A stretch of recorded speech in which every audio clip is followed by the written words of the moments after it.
Yo, yo, yo, yo, so we're here. Football battles for football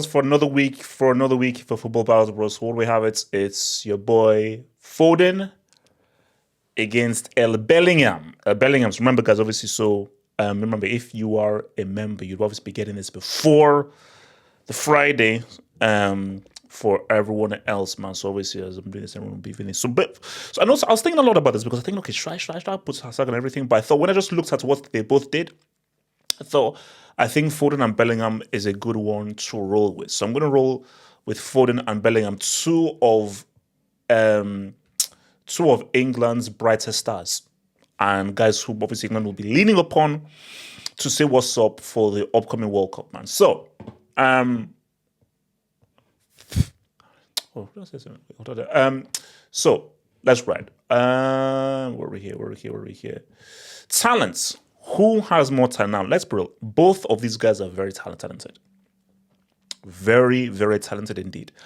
Um,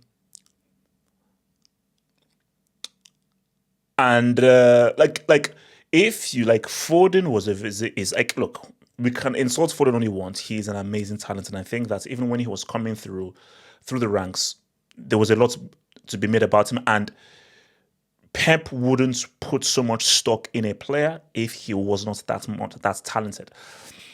Bellingham, bro. Ever since coming in from Birmingham, then going to Dortmund, you know what this guy is capable of. So this is an interesting one now. I would say that in terms of finishing, both are comparable. I might edge it. I might edge it to Foden. We'll just look at the kinds of goals that Foden has scored. When it comes to passing and creativity, both I don't think are that creative. To be honest, both I don't think really understand how to play the number 10 role in the way that, like my guy Del Piero did, or a Totti did, or like on a culture, even like a Yaya Toure. Um, I would say as well that dribbling, I'd give it to Foden. I say Foden, as in just like ball control and dribbling, balance on the ball. I think Foden gets that. But so I was thinking, okay, so what do you do? So then, but I feel though that you look at Bellingham and the ability to play different positions. And I think that's just Foden have that. So even if I think Foden is a better dribbler, and I think that his first touch, his ball control, and balancing the ball is better. I think like Foden aesthetically looks better like on the ball. We cannot deny the fact that Bellingham can play as a false nine. He can play as a number 8. He can play as a number 10, even if it doesn't work or nothing. And he can even play out wide on the wing. So, and he can play those positions either to a very good level or to a competent enough level where he's not being a detriment to the team and he can still be effective to the team. So, putting that in mind,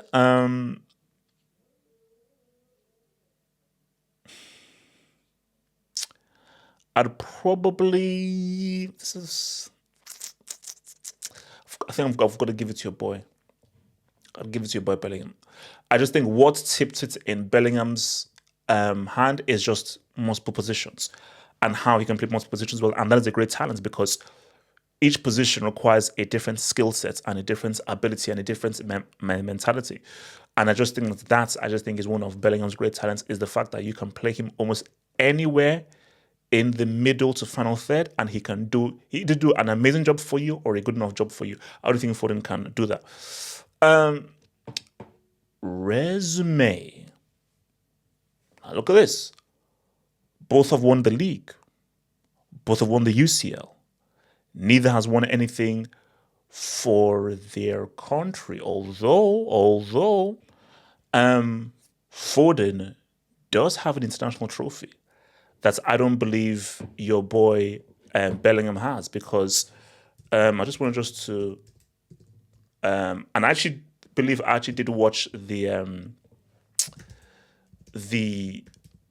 tournament that Foden won. I just want to make sure because I don't think Bellingham has an international trophy. Yeah, no, he doesn't. He doesn't. No. So Foden is the under 17 World Cup winner. And I think that was the first time I actually did watch Foden. I think, did I watch the semi? I definitely watched the final. And I maybe watch a bit of the semi-final because I always try to catch some of the under 17 games. And he said, "What's up?" He said, "What's up?" And he was one of the best players there. And I think that is pretty much what really got everybody to know who Foden was.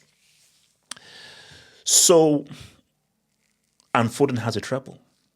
He's won a treble with them. So I do think that if you think about treble, the under 17 World Cup, and the league titles, you've got to give it to your boy. You see, that's why I'm also going to be see because I was going to just say league titles, but then you have to remember that I believe Foden might be 2 or 3 years older than Bellingham, so he's got 2 or 3 years over him. But at the same time, he was at an under 17 World Cup. He was one of the best players at that under 17 World Cup, and he helped to lead England to that under 17 World Cup victory. So you can't now use, oh, he's played more years over there, because that was just a guy coming in as a teenager and showing how good he was as a teenage talent to be able to be that good to lead them there. So for resume, it's good. But remember, guys, resume can change because, again,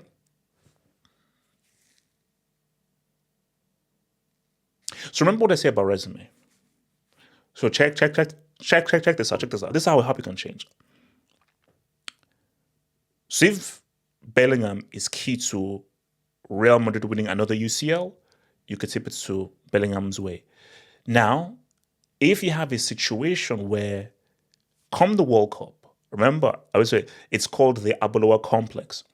If Bellingham plays a greater role in England winning that World Cup than Foden, then I'm going to give it to him. Resume is not just the trophies you've won. It is what you contributed to those trophies. It's called the Abaloa tax. Okay, so, and some people that, like, put it this way, there's an Abaloa tax on Timo Werner's UCL. There is. There simply is. There, this jersey here, this jersey here, this thing, there is a massive Abaloa tax on Stefan Givash's World Cup, because Stefan Givash literally did nothing for that World Cup. So there's a huge Abaloa tax on Stefan Givash's World Cup because that guy was useless. Like, France won that World Cup with 10 men, 100%. Like, Givash, how do you allow Lilian Thuram to score a two-piece in a semi-final and you didn't even come close to registering a single goal of that cup? I mean, the guy, because Giroud at least contributed. Giroud at least did something. Bro, this guy was freaking useless. This is, like, Stefan Givash is the most useless striker for a World Cup winning team that's ever been in history. So for resume, I'm going to give it to your boy Foden, man. Impact. Who had the bigger impact?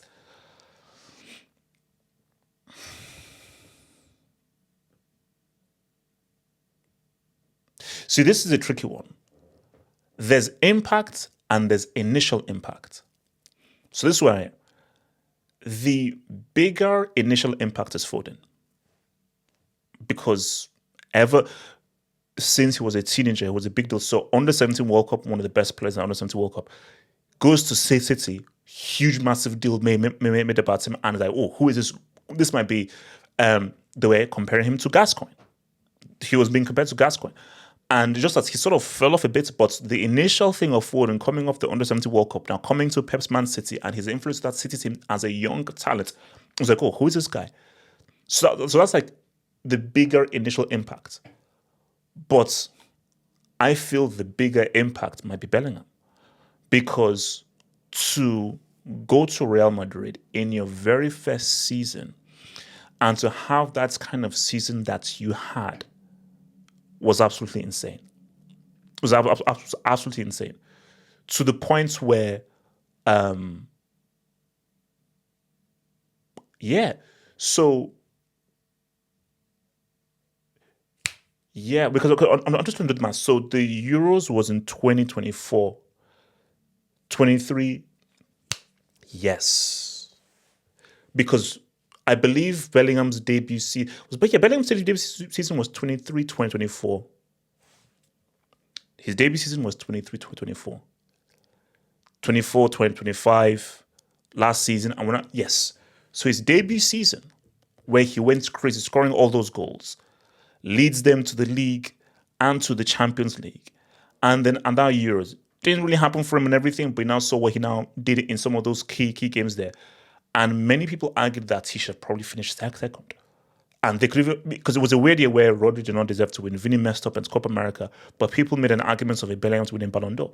So I think the initial impacts Foden made was huge, but I just think an impact in terms of just like what you're doing earlier on in your career, I think your boy Bellingham has it though.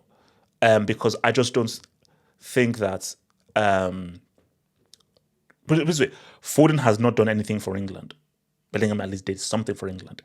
And I don't think that Foden has had a season like Bellingham had for Real Madrid. And you also put into the fact of that was his debut season, and put into the fact that he actually won the league and the UCL that season and was a heavy contributor to that league and that's UCL. It's huge. Because for Foden, Rodri is there, Kevin De Bruyne is there, Bernardo Silva is there, Mahrez was there at one point. Haaland is there right now. There's just so many players. There's just so many players that are just all doing different things. Gundogan is there. There's just so many players doing different things there. So it was much more of a team thing rather than an individual stepping out.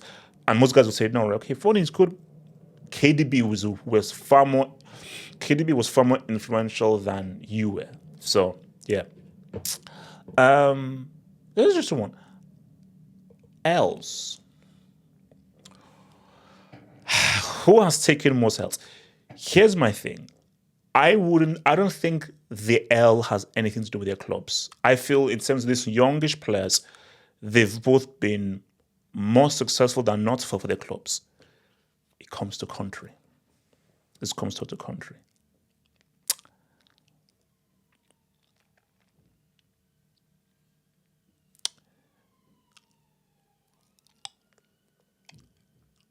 We have to be real here. So we look at and this game where they both played at the Euros, and England were horrible. Bellingham was not good. He greatly underperformed. Foden might as well not have been at that tournament. Like literally, he might as well not have even gone to that damn tournament, which is how useless he was.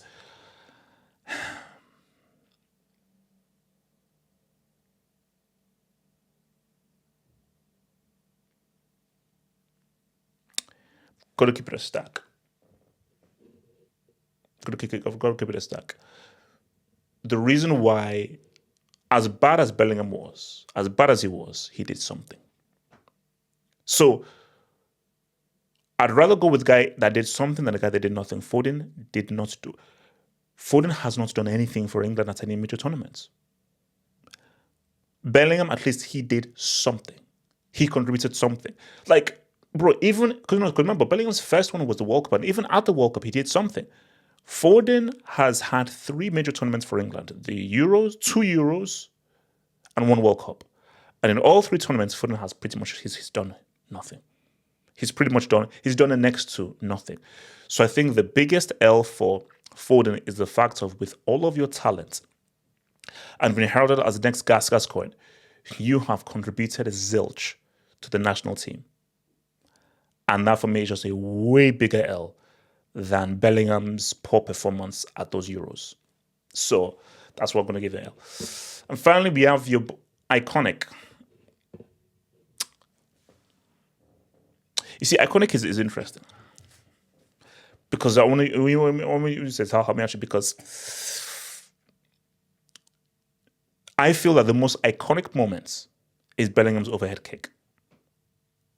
But you have to use context. So Bellingham's overhead kick, it saved England, but it did not lead to anything tangible. So you could use like his winning goals in the El Clasico's goal.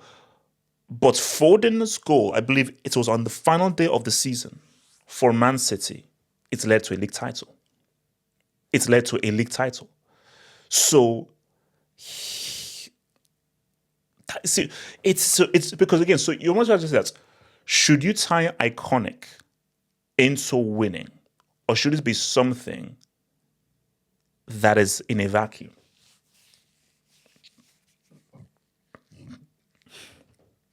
And I believe that it's probably in the latter because, for instance, Dino has some of the most iconic moments ever, and they live in a vacuum. Like the best goal I've ever seen, I told you, is Ronaldinho against Chelsea. Ronaldinho's overhead kick where he pretty much did it by himself. Some of the goals that he has scored, the elastic goals, the dribbles, they all exist in a vacuum, but that's still iconic. So for Foden, as iconic as that was, and it's huge because, bro, when because again, you know what I'm Mr. Clutch. I'm all up. Okay, you've got to be clutch. You've got to now show up. You've got to be clutch. You've got to now show up.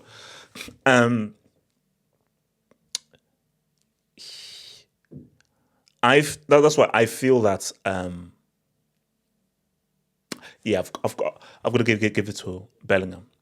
I've got to give it to Bellingham because I just feel like that overhead kick is literally one of the most iconic moments in England history, like comparable to the David Beckham free kick. Remember, so that Beck's free kick is one of the most iconic moments in England history, but it's led to them qualifying for the World Cup, but they did not win the World Cup. So that did not end up in them winning anything tangible. It just resulted in qualification, but that doesn't take away how iconic it was.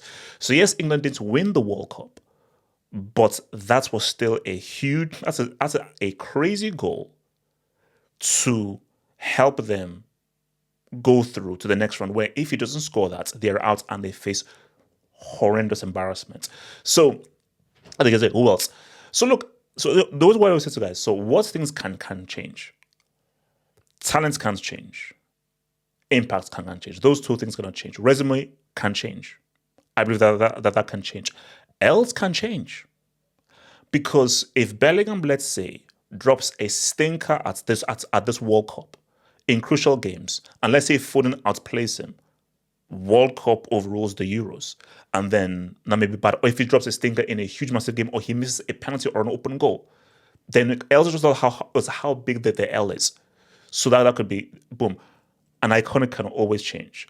If Foden scores an overhead kick that helps England win the World Cup, or scores a 30-yard screamer that takes them from the semi to the final of the World Cup, boom. Or if he scores like a crazy, amazing solo goal to help City win the UCL in the UCL final, boom, he gets us. So iconic can definitely change, you know. So we just have to wait to be seen to see what Foden can do for City in this UCL, and what Foden can maybe do for England, because Foden was still waiting for you to show for England in the whole thing, bro. And my thing is, don't let Bellingham lead, because if Bellingham leads England to a World Cup, this could be a shot because this is 4-1 right now. But this could be if this could be 5-0 if Bellingham leads England to a World Cup victory, being the best player and showing in the semi and in the final, then this could be a total baptism. Favor Bellingham. Like the vid, guys. Subscribe if you're new. Tell me what other football battles you want me to do of two current players, and I'll see you guys next Friday. Peace out.